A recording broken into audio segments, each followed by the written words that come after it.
Hey everybody, welcome to the F-Bards Chronicles. This is my channel where I tell you about two different groups playing through the Lost Mine of Phandelver. So for their 7th session, the groups fought bad guys, and then they fought more bad guys, and then they fought more bad guys, and then they fought Glassstaff. That's it, folks. That's the video. Thank you for hanging out. Oh, you're still here. You can see the time bar. Never mind. The incredibly childish thing that I did at the beginning of the video, it's not just for laughs. That is sort of how I was feeling in the time leading up to these sessions. I was not looking forward to them. I was feeling this is just going to be a matter of bookkeeping of the players fighting through the Tresendar Manor, where the Red Brands are hiding out, and then through Wave Echo Caves, which is sort of a mega dungeon. Not really mega, but mega dungeon for a bunch of level 4s. And that got me thinking that if I am not excited to run the game, it's not gonna be excited for the people to play in it. And this is a problem. The adventure at this point had gotten to a situation where it's very linear. There's not a lot of surprises, there are surprises about strange monsters and things like that, but there are not really surprises that make players go, ooh. So without that, I was not feeling interested. I saw through the monsters and the lists and everything that we are gonna fight, and there was nothing fun for me to play. That's the reason, that's the problem. There was no one fun for me to play. Also, the other thing is the Wave Echo Caves, as described in the adventure, are very Gygaxian, in the sense that there are a bunch of monsters in there, but they try to explain why all of these things are in here, but it doesn't really make a lot of sense, and it requires a lot of willful suspension of disbelief from the players for it to even work. I'm not a fan of that. I like dungeons and ecologies that make sense. We're trying to sell this fake imaginary world to our players who are not dumb. They're gonna care.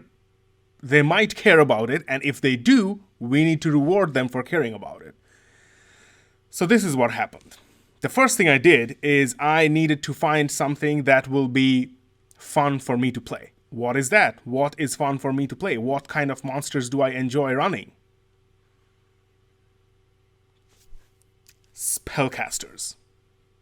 You can ask any of my friends, they will tell you, I love running Spellcaster. And guess what? Both the villains in this adventure are Spellcasters.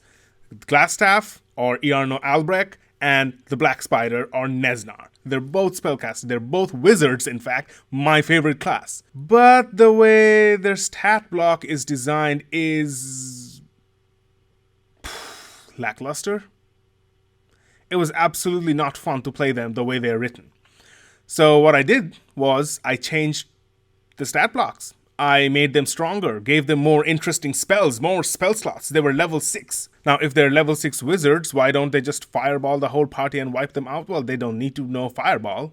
Not every 6th level wizard in the world knows fireball. That's a perfectly reasonable thing to assume, and run it by that. So I may give them more interesting spells. One of them had Counterspell, one of them had Blink, and one of them had, I believe one of them had Hypnotic Pattern, but they never got to use it. And now I was excited to run again. So the War Hamsters. If you remember, the last we left the War Hamsters, they had fought the 3 Red Brand Ruffians in this room, and a secret door had opened up, and a Nothic had just walked in, the Eye Monster, with his rotting gaze. Except, let me tell you, spoiler alert, the rotting gaze did not land on anyone in either of the groups. Nobody ever failed that Constitution saving throw. So there was an eye monster, but it was not very scary. Is probably going to be the player's side of the story. So the players, the War Hamsters, start fighting the Nothic. The Nothic is not really doing anything, so he starts panicking and runs away and starts banging on a door, out of which comes 3 bugbears and a goblin. Now, the players by now just absolutely love goblins. Somehow the War Hamsters have changed the whole ecology of Forgotten Realms, at least in these parts. They're not goblinist anymore. Which means they were able to turn the goblin. While fighting, they parlayed with it. And remember, in this adventure, the goblins are always bullied by the bugbears and the hobgoblins and the other bigger races. So the war hamsters played into that, and they turned him. They told him, hey, we are the heroes. We helped release the Cragmaw tribe of goblins. They're now free. They're happy. There are no bosses and bad guys trying to kill them or harass them. The goblin turned. It was not very hard to convince them, especially since the heroes were kicking the butts of these bugbears and stuff. They, however, do make a lot of noise, and a door opens up on the other side of the hallway where they're fighting, and some Red Brand ruffians jump into the fray. So there's more fighting. Now they're fighting bugbears and some Red Brands. They also have a goblin on their side who's helping them a lot. The goblin was actually surprisingly effective. He, with his tiny crossbow, just running around, going through other creatures' spaces because of tiny creature rules or something, I forget which one, and it was very, very effective. But as they're fighting this, and it seems like the battle is turning in their favor, they're going to win this easily. Another door opens beyond basically the dining room of the Red Brands over here, and some skeletons walk in. As the skeletons walk in, the tiefling cleric Krem runs in front and presents her holy symbol and says, "Turn!" And the skeletons turn and start walking away. But also in that room is Iarno Albrecht, or the Glass Staff. Iarno Albrecht was kind of surprisingly not very effective. He did land a few magic missiles, sent a couple of players unconscious, but the players never had that feeling of, oh my god, we're all gonna die. That never really happened. And once the Paladin, Turquoise, Dragonborn Turquoise, was finished cleaning up the mobs here and there, she just ran straight up to Iarno, landed a hit, put in a smite, and killed him. Here's the thing. The war hamsters are new players. They do not search for loot. So I had to kind of repeatedly say, staff, staff, staff. You know, not like that, but slip it into conversation for them to actually go look at the staff and figure out what it does. But that was kind of the end of the fighting for that session. They later went through the crypts of Tresendar Manor. I think in the adventure it doesn't really mention much about the crypts and what's in there. But except for that, there are 3 skeletons just walking around and attacks whoever comes in there, which didn't make a lot of sense. And also I had moved the skeletons out from here to here because I don't like that the players might have to fight stupid mobs after they have killed the big boss. Then it's very anticlimactic and it's just a waste of time. So when they came into the crypt, they started looking in, and I don't think the adventure says much about the crypts. Even if it did, I had forgotten in that moment, and I did not have the time to start reading a paragraph. I was on my toes, and Krem, the cleric, asks, well, what do these crypts look like? And I'm like, whoa, I had not thought of that. Okay, what's cool and they're great? Asmodeus, yes, these are crypts of some devil-worshipping cult from way long ago when the manor was still active, and these were knights of Asmodeus, and the people who lived over here were very valiant and valued valor. There was a lot of V's. So they gave them a knight's burial in these chambers, and there are 3 sarcophagi which are now open and the remains are out, presumably the same 3 skeletons that you had just fought. Whew. Crisis averted. They had just walked into this invisible wall of no content. Whew. Crisis averted. By the way later the players told me that they were impressed by the details of that crypt that I had just came up on the spot. So the point is, your players don't know what's going on behind the scene. Things that you just come up with, like any improv. I'm not a good improvising guy. Any improv that you come up with, just put in 1 or 2 details that shows something. Like, for instance, in this case, I had asked them, do any of you speak Infernal? Because, you know, Knights of Asmodeus. Things will be written on their crypt in Infernal. And of course, the Tiefling Cleric speaks Infernal. I already knew that. It was by design that the writing on the sarcophagi were in Infernal. It was not random. That was just a tiny little bit of detail which made the player feel special in that moment because, hey, I can read that language, no one else can. I'm special. And it gave a little bit more depth to it than just crypts of devil-worshipping knights. So that's how it works most of the time, not always, but you can mostly get away with things like that. I do recommend, however, when you come up with something on the spot, write it down. Write it down. You can hold everything in your head. You can hold a whole campaign that you have planned in your head. But anything that you came up with on the spot, you improvised, you are not going to remember that. Always happens to me. I remember dialogue that happened in the game 6 months ago, but I do not remember what color the stained glass windows were in that temple because I had just come up with it on the spot. There was no planning, no thought process behind it, so it never actually stuck in my head. Beyond the crypts, the war hamsters found a cell room, basically a jail cell, with Gundren and Sildar in it. These are the real Gundren and Sildar who were being imprisoned there. And once released, Gundren was very grateful to them and offered to pay them a lot of money, but they were like, we have a lot of money. And so he offered to pay them a share in the mines if they find it. The Wave Echo Caves, the Lost Mine of Phandelver. So with Gundren and Sildar being rescued now, they know where the location of the Wave Echo Caves are, but they're brought back to the Stonehill Inn. They're all happy. They get to sleep for a good night's sleep. They get their long rest, they level up, and they start going towards the Wave Echo Cave. They make it all the way there.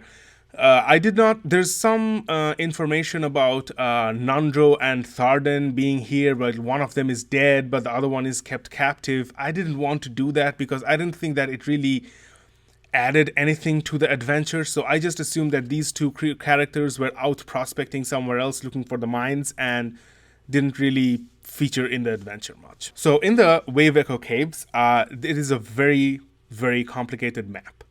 It looks like this.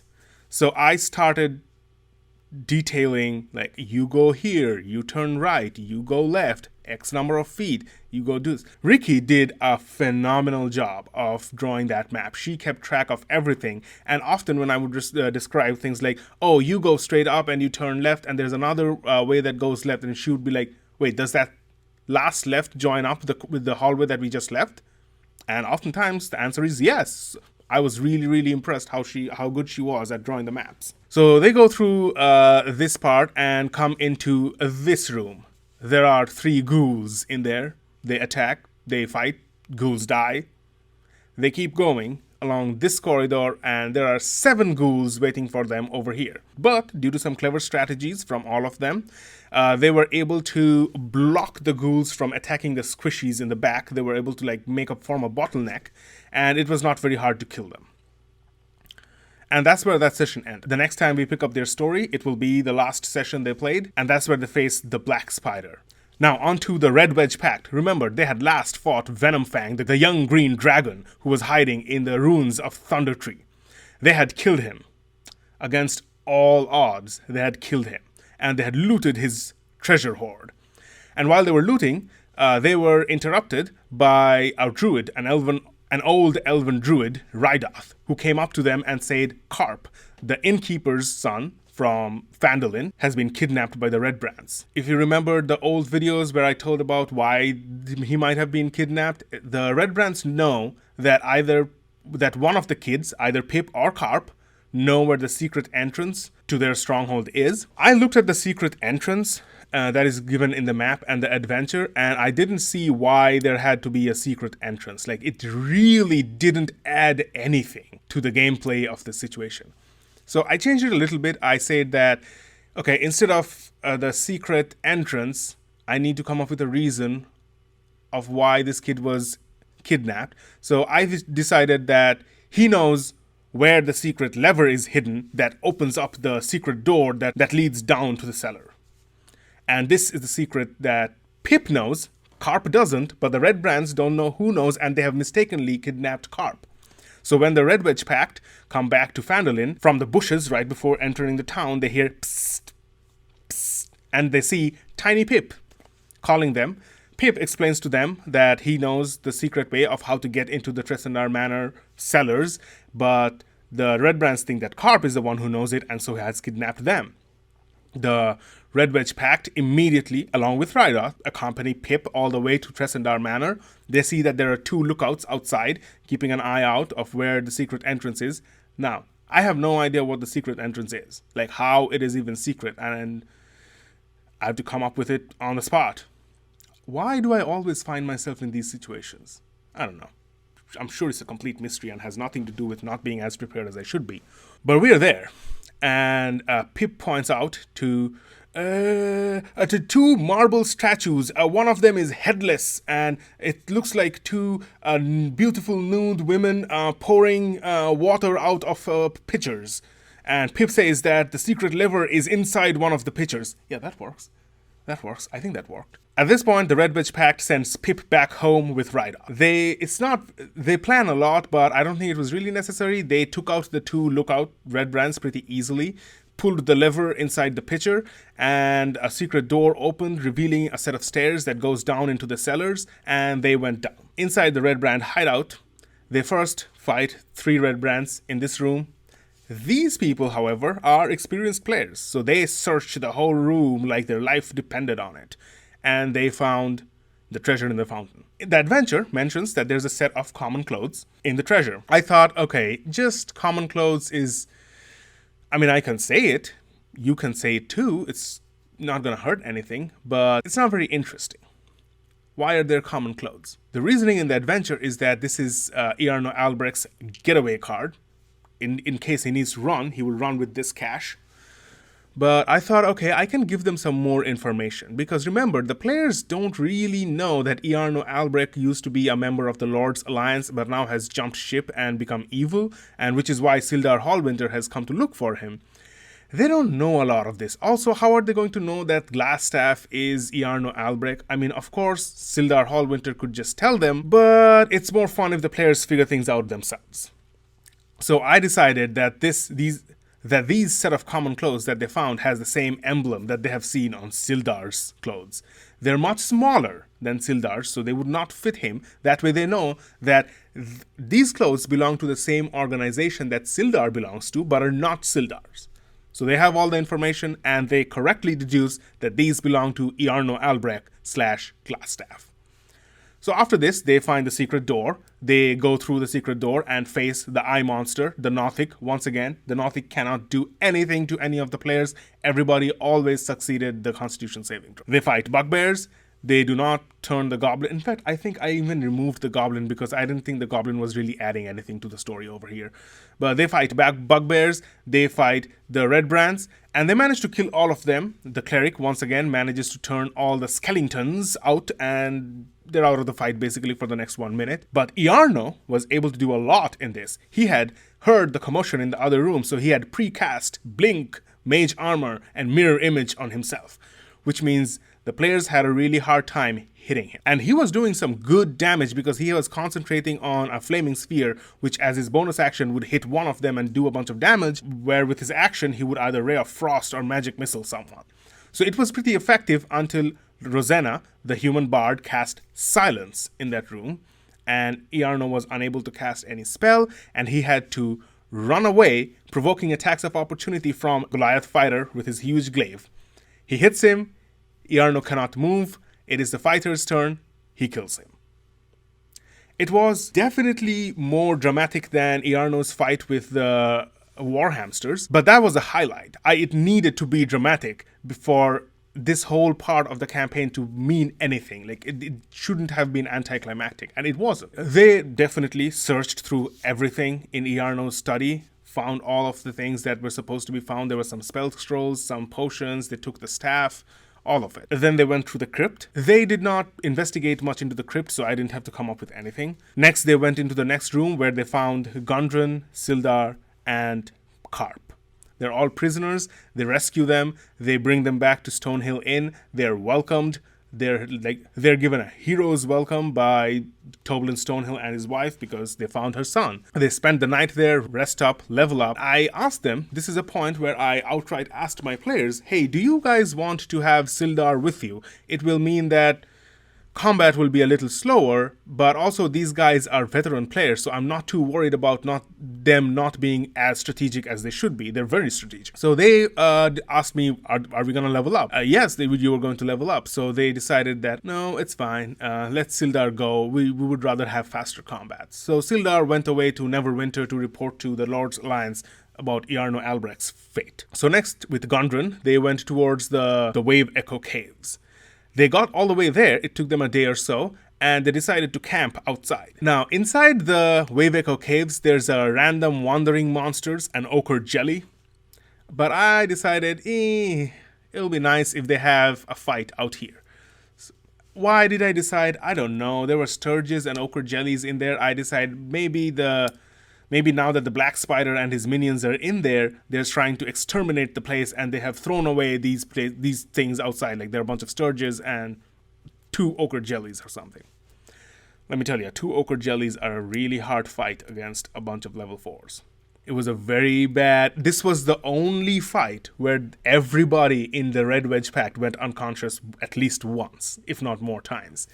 It was a pretty deadly fight, but they did well. They finally started using the healing potions, which I was very thankful for, because what I have noticed is mostly players tend to hoard the consumable magic items for I don't know what. Like, if you use up the healing potions, you can buy more someplace else. It's not that rare at least in my setting. So they fought all of these, and then it ended with a thunder wave, which means now everybody inside the cave knows that these people are outside. I was wondering whether to let it go or not, but then I decided, nope, I'm not letting it go. Remember, King Grawl and his owlbear had escaped from Cragmaw Castle. It was time for them to come back into the story. As they were trying to sleep, they got a short rest. I give them that. This is important. They got the short rest, and then they were attacked by 2 bugbears, King Grawl, and an owlbear. It was a very good fight, very tough fight, but man, these people are strategic. They're very good with their tactics, and they won. They won really well, and Donvo, the Goliath fighter, at low levels, fighters are really impressive. I'm really impressed by that. So after that, they entered the Wave Echo Caves, and that's where that session ended. The next time we pick up, it will be their last session as well, and we will see how the Black Spider compares in their fights between the 2 different groups. That's it, folks. That's the video. Thank you for watching, and until next time, that's all, folks.